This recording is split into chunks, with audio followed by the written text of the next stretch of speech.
Hello students, आजकल आप news में हेलियो या टीएमएसआर जैसे टर्म सुनते होंगे। ये यूरेनियम से रिलेटेड है, थोरियम से रिलेटेड है, भारत के न्यूक्लियर एनर्जी मिशन से रिलेटेड है।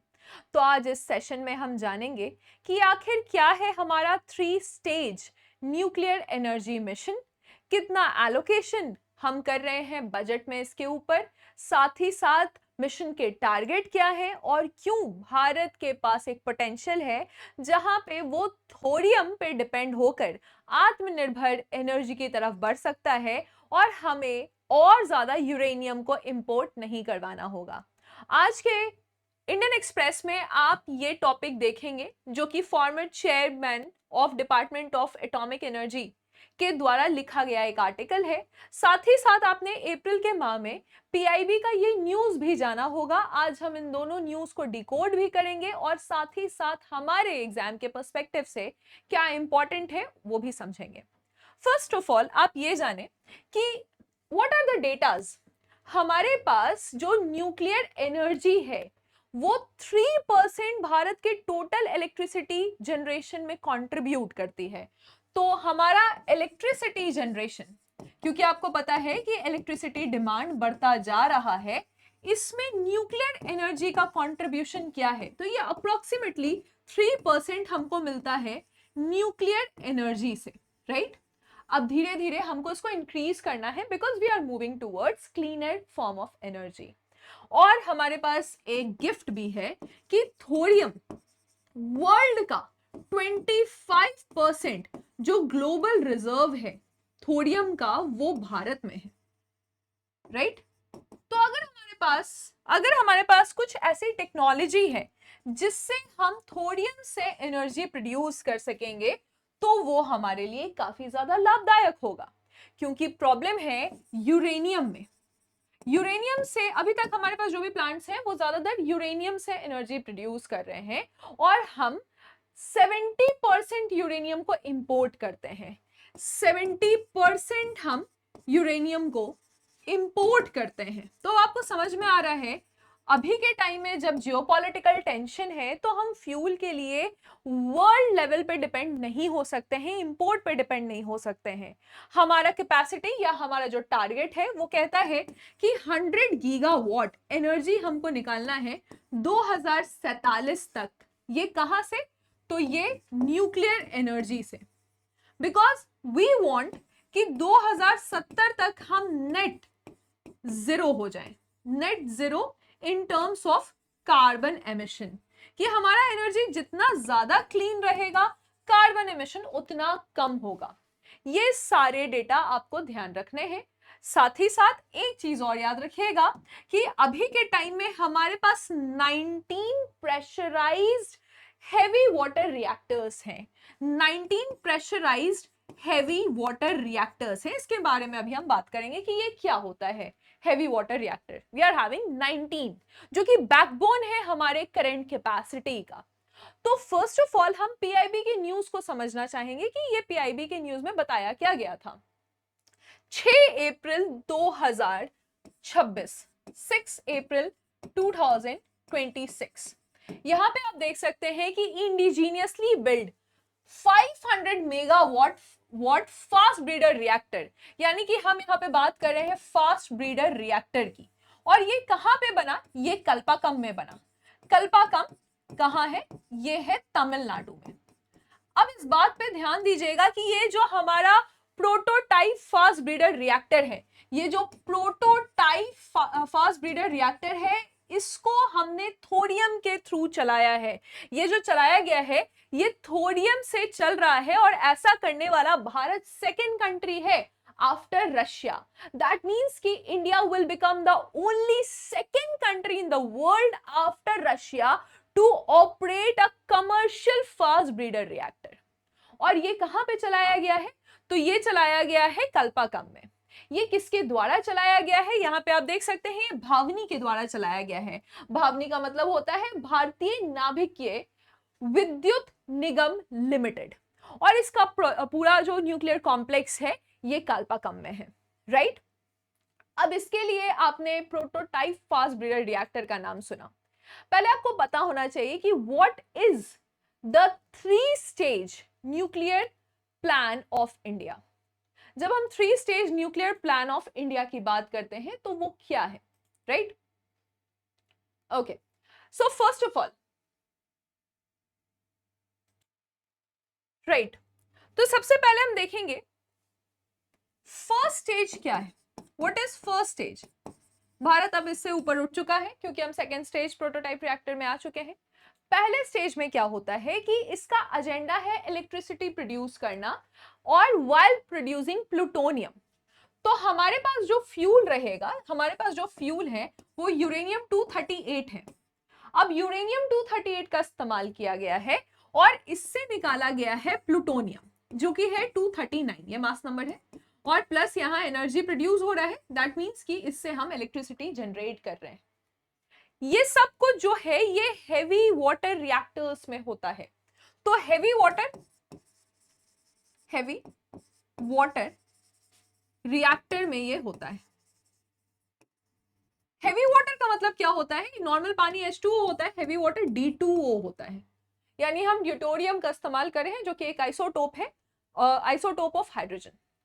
तो we are using heavy water reaction over here, और ये जो पूरा न्यूक्लियर पावर प्लांट है जिसमें ये हो सकेगा उसको हम प्रेशराइज्ड हेवी वाटर रिएक्टर्स कहते हैं।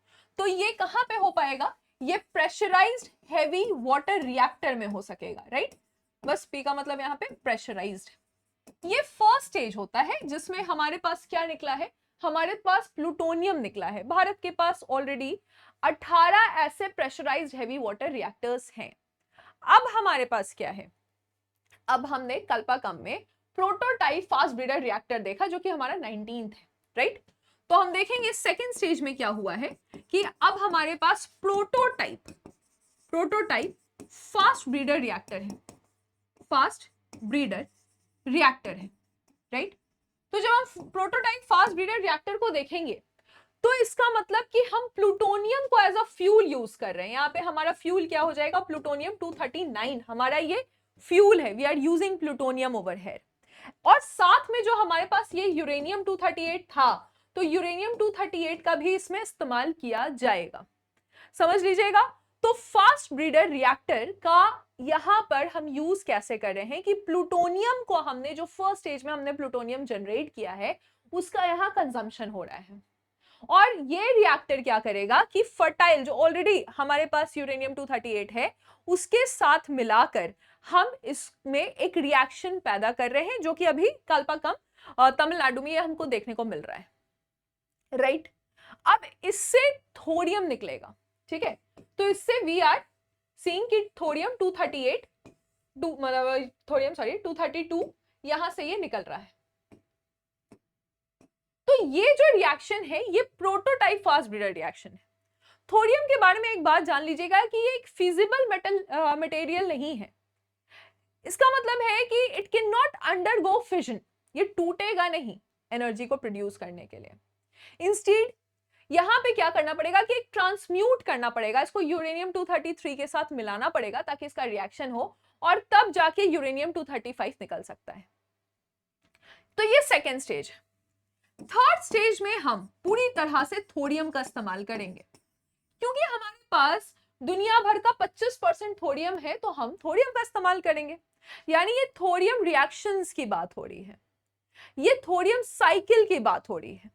तो यूज कर रहे हैं हम थोरियम 232 और इससे हम प्रोड्यूस कर रहे हैं यूरेनियम 233 जो कि हमारा मेन फ्यूल है जिसका यूज किया जा सकता है।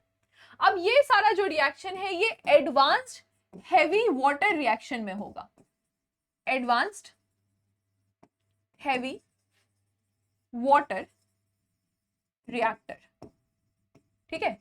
ये यहां पे होने वाला है, एडवांस्ड हेवी वाटर रिएक्शन में ये होने वाला है। क्लैरिटी? करंट स्टेज क्या है? ये हमारा 3 स्टेज हो गया, 3 stage of our nuclear power plan या न्यूक्लियर प्रोग्राम जो हमारा है। हमारे पास जो कैपेसिटी है, इंडिया का जो न्यूक्लियर कैपेसिटी है वो कितना है अभी? अगर डेटा हम 2024-2025 का देखेंगे तो हमारे पास ये लगभग 8 से 9 गीगावाट का है। 8.78 गीगावाट तक का हमारे पास अभी के टाइम में न्यूक्लियर एनर्जी है। आप जानते हैं कि 2047 तक हम इसको 100 गीगावाट करना चाहते हैं। ये करंट पोजीशन है और हमारा जो टारगेट है वो ये है कि 100 गीगावाट हम कर लें इसको साल 2047 तक। तो इसके लिए हमें और ज्यादा प्लांट्स बनाने पड़ेंगे।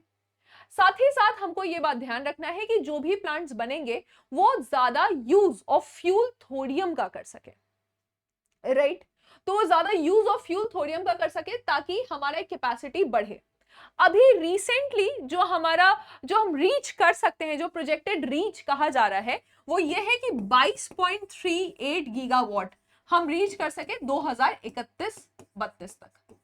This we are already having a road map for this.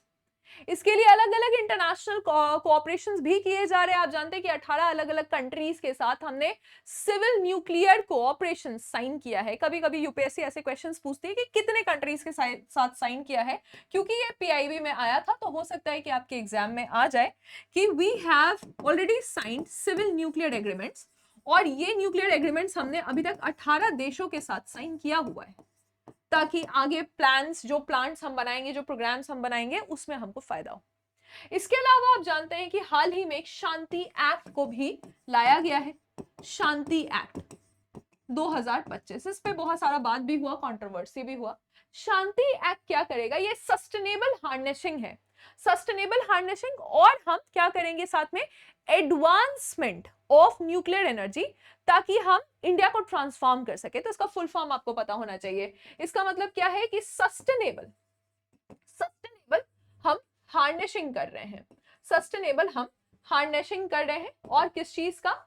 And advanced, ठीक है, ताकि इसको और बेहतर तरीके से बनाया जा सके। Advanced nuclear energy to transform India.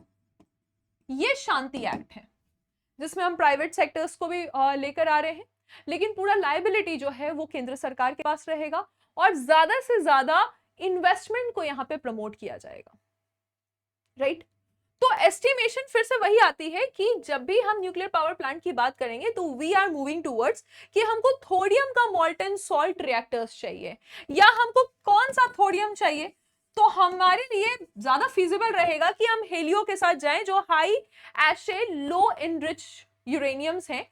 तो इस टाइप के थोडियम्स के पास अगर हम ज्यादा इसको यूज करेंगे तो हमारा ये करंट अकाउंट डेफिसिट में भी ज्यादा प्रॉब्लम नहीं है, हम ज्यादा फ्यूल को भी इंपोर्ट नहीं करा रहे हैं, और हम आत्मनिर्भरता की ओर बढ़ रहे हैं। भारत में मोनाजाइट सैंड जो कि केरला में पाया जाता है, इसके अलावा तमिलनाडु, उड़ीसा, झारखंड, ये सब जगह में हमारे पास थोडियम है। करीबन ये 8,46,000 टन के अप्रोक्सीमेटली है, जो कि दुनिया भर के डिपॉजिट का 25% है। हेंस आत्मनिर्भर न्यूक्लियर एनर्जी का मतलब है कि we must be having plants which can run through thorium. So इस तरह के नॉलेज के लिए आपको इस चैनल को सब्सक्राइब करना पड़ेगा, जहां पे हम न्यूज को एनालाइज करते हैं आपके एग्जाम के पर्सपेक्टिव की तरफ से। आपके लिए ये मेंस में और प्रीलिम्स में दोनों में लाभदायक है। कैसा लगा सेशन बताइएगा मुझे कमेंट सेक्शन में। जय हिंद।